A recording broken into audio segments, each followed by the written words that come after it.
Halo, selamat malam.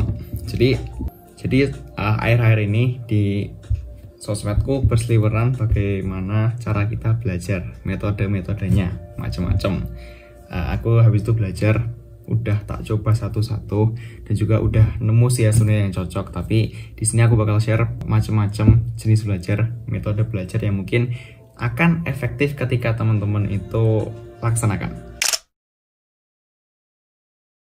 Oke, halo teman-teman semuanya, kembali lagi dengan saya Abian Putra Wardana. Di sini aku mau sharing lagi tentang pembelajaran, karena di channelku beberapa isinya adalah membahas tentang pembelajaran dan juga pengembangan diri.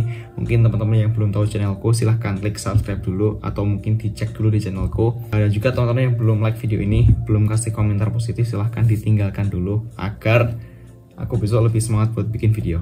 Oke, jadi di channel ini aku mau breakdown beberapa tentang pengembangan diri, tentang belajar di channel ini ya, macam-macam. Tapi khusus di video kali ini aku akan breakdown macam-macam metode belajar secara garis besar yang aku ketahui.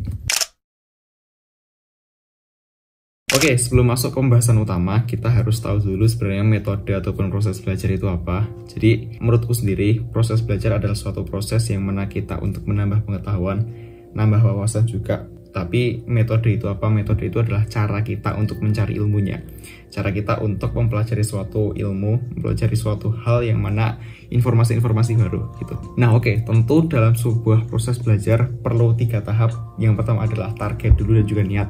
Target, niat, selanjutnya teman-teman belajar, dan juga yang ketiga itu adalah progres dan juga evaluasi. Karena walaupun teman-teman udah planning dari awal, walaupun teman-teman udah belajar semaksimal mungkin, tapi kalau hasilnya, kalau progresnya itu nggak dipantau, itu akan nggak maksimal, karena kita nggak akan tahu itu sesuai ekspektasi, sesuai standar, atau hanya asal-asalan kita belajar.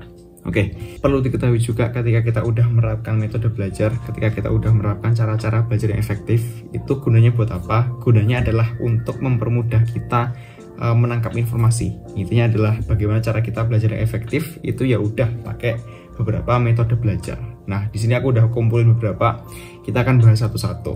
Tapi dari awal aku nggak bosan-bosan buat ngingetin sebelum masuk pembahasan untuk mengkosongkan gelas dulu, untuk mengosongkan pikirannya teman-teman agar lebih mudah untuk menangkap informasi yang aku sampaikan habis ini. Oke, di sini aku akan kasih 3 gambaran metode belajar yang mungkin udah aku coba. Yang pertama adalah mind mapping. Mind mapping itu adalah sebuah metode visual yang menggunakan satu pusat utama, selanjutnya teman-teman pecah menjadi beberapa cabang.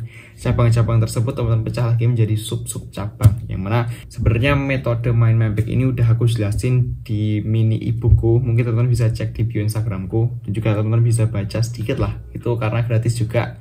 Teman-teman bisa dapetin di bio Instagramku. Jangan lupa follow Instagram juga @abianwa. Jadi mind mapping ini apa? Mind mapping ini itu adalah suatu metode yang mana yang aku jelasin tadi dari awal.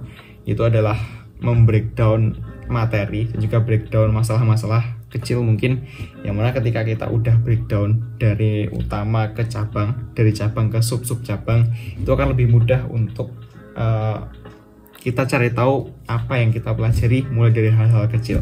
Nah, aku biasa pakai mind mapping ini tuh untuk memecahkan masalah dan juga mungkin untuk memecah pelajaran yang menurutku kira-kiranya sulit. Nah, ketika aku udah menentukan pusat apa yang aku pelajari, habis itu aku bagi materi-materinya, bab-babnya.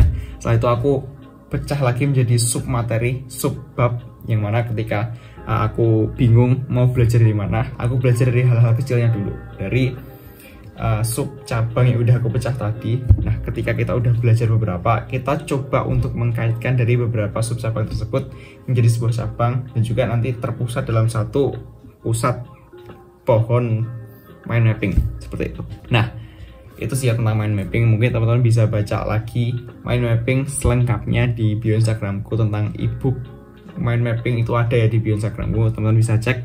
Yang kedua adalah teknik blurting method. Ini yang baru banyak banget seliweran di TikTokku, karena blurting method ini adalah suatu metode yang mungkin akan cocok untuk teman-teman yang suka menulis dan juga mengingat-ingat. Karena metodenya itu adalah dengan teman-teman ketika menyimak suatu materi, mungkin nyimak Bapak Ibu guru atau nyimak video pembelajaran, setelah menonton juga menyimak, teman-teman coba tuliskan dalam satu kertas seingatnya teman-teman tanpa boleh melihat materi yang ada di buku. Nah, ketika udah catat semua yang teman-teman ingat, teman-teman bisa koreksi nih dari catatan teman-teman dan juga dari buku apa yang kurang. Nah, ketika ada catatan yang kurang, teman-teman bisa tambahin catatannya dari buku tadi, buku materi ya, karena ini tuh belajarnya adalah untuk ngetes seberapa banyak materi yang bisa kita ingat. Nah, nanti setelah kita tahu beberapa materi yang kita lemah, selanjutnya adalah kita belajar tentang materi-materi yang lemah. Nah, ketika kita udah melakukan blurting method, teman-teman akan tahu nih, teman-teman itu materi yang masuk bagian mana dan juga yang masih ragu-ragu itu bagian mana. Nah, oke teman-teman, selanjutnya itu adalah Pomodoro. Pomodoro ini tentang manajemen waktu, karena aku juga udah download aplikasi tentang Pomodoro. Jadi Pomodoro itu apa? Pomodoro teknik itu adalah membagi bagiannya teman-teman untuk menjaga fokus ketika belajar. Contohnya adalah ketika aku sesi belajar pertama, itu aku menetapkan waktu selama 25 menit fokus tanpa gangguan apapun. Setelah 25 menit selesai, aku istirahat selama 5 menit. Nah, 5 menit ini aku boleh gerak badan, aku boleh minum, boleh cemil-cemil dikit, boleh mungkin buka aplikasi lain bentar aja selama 5 menit. Nah, ketika udah 5 menit udah habis, aku kembali lagi ke fase serius yang 25 menit lagi. Itu dilakukan secara berulang-ulang, 25 menit, 5 menit, 25, 5, 25. Mungkin seberapa banyak itu menyesuaikan teman-teman. Bisa aku bisa 2 kali atau 3 babak. Itu udah cukup banget. Ketika teman-teman udah melakukan sebanyak 2 kali atau 3 kali, teman-teman boleh belajar, teman-teman boleh istirahat lebih lama, mungkin setengah jam atau mungkin 15 menit, 40 menit. Setelah itu baru kembali lagi ke fokus utama teman-teman untuk belajar. Nah, sebenarnya dari 3 fungsi atau 3 metode belajar ini itu bisa dijadikan satu, karena beda-beda ya teman-teman. Ketika teman-teman butuh untuk mengatur waktu, teman-teman pakai Pomodoro teknik. Selanjutnya untuk mengingat-ingat, teman-teman pakai blurting method. Dan selanjutnya untuk memecah masalah, memecah materi, teman-teman pakai metode mind mapping. Nah, ini 3 metode yang aku gunakan untuk belajar sampai saat ini. Alhamdulillah bisa ada peningkatan dan juga lebih mudah dipahami, karena walaupun materinya agak susah ataupun tentang suatu masalah yang mungkin agak susah aku pecahin dari kontenku, mungkin dari juga pekerjaan-pekerjaan kecilku, tentang tugas-tugasku juga. Semoga ini bisa membantu buat teman-teman dan juga. Nah, setelah kita mengenal juga melaksanakan dari metode-metode tersebut, yang paling penting adalah rawat konsistensinya teman-teman, rawat dan juga pantau progresnya agar nggak kendor, agar teman-teman nggak cuman belajar selama mungkin rutinnya selama 1 minggu, minggu kedua, 3, 4 teman-teman loyo gitu.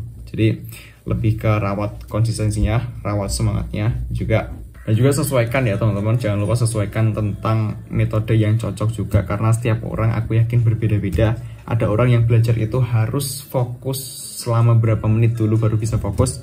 Ada juga yang harus tidur dulu mungkin 15 menit buat mengumpulkan energi. Ada juga yang bisa belajar itu selama 3 jam non-stop, 5 jam non-stop. Tapi aku termasuknya itu adalah orang yang harus cukup tidur dulu baru bisa belajar. Karena kan juga metode belajar sebenarnya yang kita ketahui itu ada 3, yaitu adalah visual ataupun visual itu namanya. Pokoknya visual, ada yang auditory, sama juga ada yang kinestetik. Kemudian udah umum banget yang 3 ini. Tapi yang 3 tadi, yang tentang blurting method, tentang mind mapping, sama Pomodoro teknik, itu yang mungkin teman-teman jarang tahu. Tapi harapannya bisa teman-teman pahami agar lebih mudah menangkap materi nanti ke depannya. Nah, konklusinya apa? Konklusinya adalah metode itu cuma bisa membantu prosesnya teman-teman. Ketika teman-teman udah semangat, ketika teman-teman udah niat dalam belajar, otomatis semoga itu akan dimudahkan dengan berbagai metode yang ada. Yang penting adalah menyesuaikan energinya teman-teman, kemampuannya teman-teman, jangan dipaksa, karena ketika nanti dipaksa takutnya malah drop dan terjadi hal-hal yang nggak diinginkan. Oke, teman-teman yang belum subscribe dan juga belum like, tinggalkan komentar positif di bawah juga untuk mendukung channel ini sepenuhnya agar aku bisa semangat lagi untuk membuat konten-konten yang selanjutnya. Oke, selamat malam. Sekian video kali ini. Saya Alvin Utardana. Jangan lupa subscribe, like, dan juga komentar. Sampai jumpa di video yang selanjutnya. Bye-bye.